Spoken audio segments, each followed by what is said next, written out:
Hello guys, কেমন আছো সবাই? তো কি ভাবছো হঠাৎ করে কোথা থেকে ব্লগটা স্টার্ট করলাম? তো সবটাই বলছি, সম্পূর্ণ ভিডিওটা দেখতে থাকো। তো আমি চলে আসি ডান্স ক্লাসে, আর এখন তোমরা ভাবতে পারো ডান্স ক্লাসে এসে এখন এখানে শাড়ি কেন দেখছি দোকানে এসে, তো সবটাই তোমাদের বলছি। সো এখানে শাড়ি দেখছি কারণ হচ্ছে ডান্স ক্লাসে আমাদের আজকে ছোট্ট করে একটা সেলিব্রেশন হবে, তারই জন্য ম্যামকে গিফট দিব।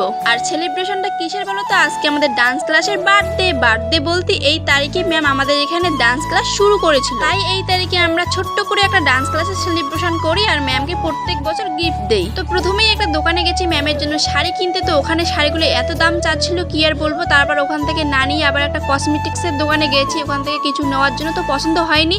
তারপর চলে আসছি। তারপর দেখো এদিকে দোকানগুলো তো সব বন্ধ, কি আর করবো। তো দোকান বন্ধ তো কি হয়েছে, আমরা দোকানদারের বাড়ি গিয়ে দোকানদারকে টেনে টেনে নিয়ে আসি শাড়ি কেনার জন্য। সো এখানে আমাদের এই শাড়িটা পছন্দ হয়ে গেছে, ব্লু কালারের শাড়িটা দেখতে পাচ্ছ, খুবই সুন্দর শাড়িটা। তো এখানে দামটা একটু বেশি চাচ্ছিল, তারপর অনেকক্ষণ দামাদার করার পর প্রথমে দেয়নি, তারপর চলে যাচ্ছিলাম, তারপর ডেকে আমাদের দিল। আর প্রত্যেক বছর ম্যামকে কিন্তু আমরা চুড়িদার নইলে অন্য কিছু দেই, শাড়ি কিন্তু কোনো বছরও দেয়নি। তো ভাবলাম যে প্রত্যেক বছর যেহেতু অন্য কিছু দেয়, শাড়ি যেহেতু এক বছরও দেয়নি, তো এবার আমরা শাড়ি দিব ম্যামকে।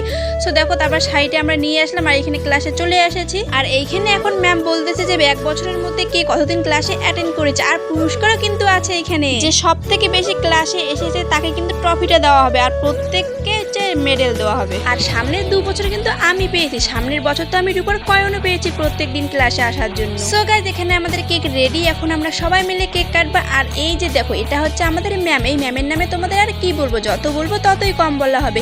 আর দেখো ম্যাম যে ড্রেসটা পরে আছে দেখতে পাচ্ছ, এটা আমরা সামনের বছর দিয়েছি ম্যামকে। আর এই ড্রেসটি কিন্তু ম্যাম আগে কখনো পরেনি, আমরা কখনো পরতেও দেখিনি। তো ম্যাম আজকে আমাদের এসে বললো যে এই ড্রেসটি নাকি ম্যাম আজকের দিনই পরার জন্য রেখে দিয়েছিল।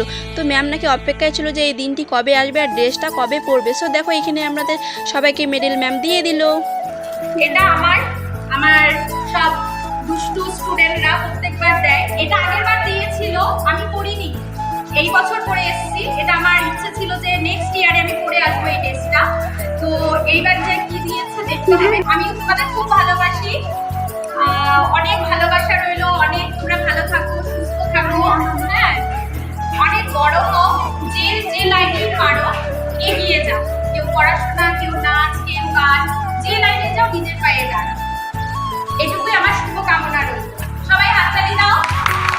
শুনলে ম্যামের কথাগুলো, সত্যি ম্যামের এই কথাগুলো শুনলে মন ছুঁয়ে যায়, গায়ে কাটা দিয়ে ওঠে। সো দেখো এখন ম্যাম গিফটটা খুলে দেখতেছে আর ম্যাম বলতেছে হ্যাঁ খুবই সুন্দর শাড়িটা আমার খুবই পছন্দ হয়েছে। সো দেখো এখানে এখন সবাই মিলে আমরা কেক কাটিং করবো। আর দেখো প্রত্যেক বছরের মতো ম্যাম এবারও কান্না করে দিয়েছে, প্রত্যেক বছর এই দিনটা ম্যাম কান্না করবে আর করবে। এই বছরও কিন্তু ম্যাম অনেক কান্না করেছে। সো গাইস দেখো এখানে কেক কাটিং শেষ, এখন আমরা সবাই মিলে কেক খাবো, সবাইকে কেক দেওয়া হবে। আর তোমাদের তো একটা কথা বলাই হয়নি, নাচের ক্লাসের কিন্তু আজকে 8 বছরের বার্থডে হলো, 8 বছর থেকে ম্যামের কাছে আমরা নাচ শিখতেছি। সো গাইস চলো ভিডিওটা এখানে শেষ করবো। যদি ভালো লাগে অবশ্যই like, comment, share and subscribe. আর ফেসবুকে দেখলে অবশ্যই কিন্তু পেজটি ফলো করে দিও। চলো বাই।